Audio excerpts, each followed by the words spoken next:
Bismillah walhamdulillah wassalatu wassalamu ala rasulillah wa ala alihi wa sahbihi ajma'in amma ba'd. Assalamu alaikum wa rahmatullahi wa barakatuh.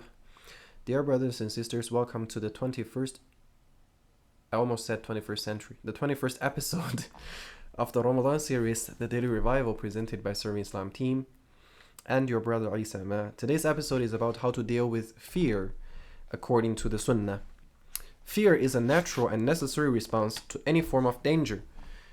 In its absence, we wouldn't know when to protect ourselves from genuine threats, so it's important to have fear. It's healthy to have fear. If not managed, however, fear could escalate to unhealthy levels, where we end up finding ourselves stifled in a state of complete paralysis, unable to progress.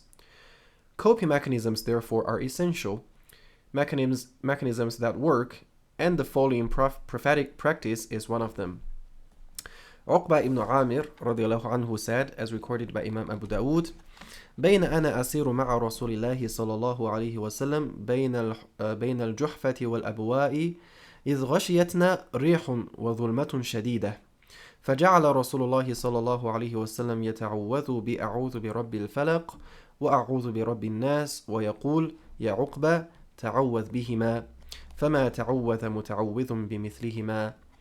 He said, whilst I was traveling with the Prophet ﷺ between Al-Juhfa and Al-Abwa, two mountains, we found ourselves in the middle of strong winds and intense darkness.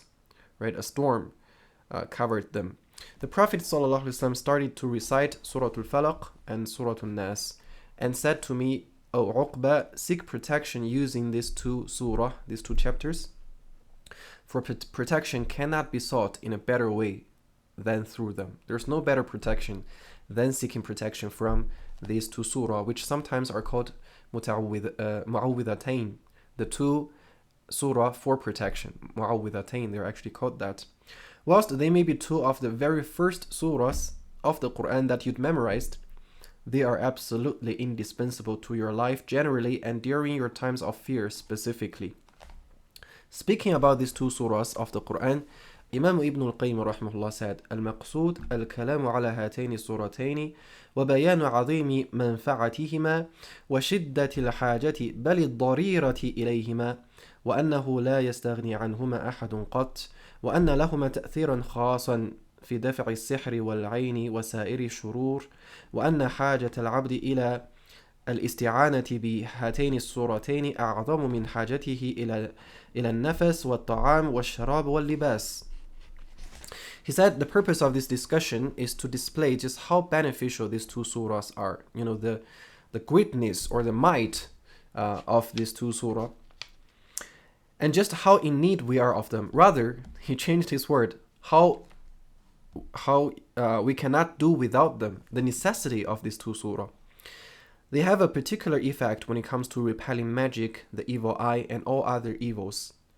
And a man's need for them is greater than his need for air, food, drink, and clothing. So make a conscious effort to understand their meanings, to memorize their virtues, to perfect their recitation, and to resort to them in the face of every moment of anxiety and fear. Jazakumullahu khairan. Assalamu alaikum wa rahmatullahi wa barakatuh.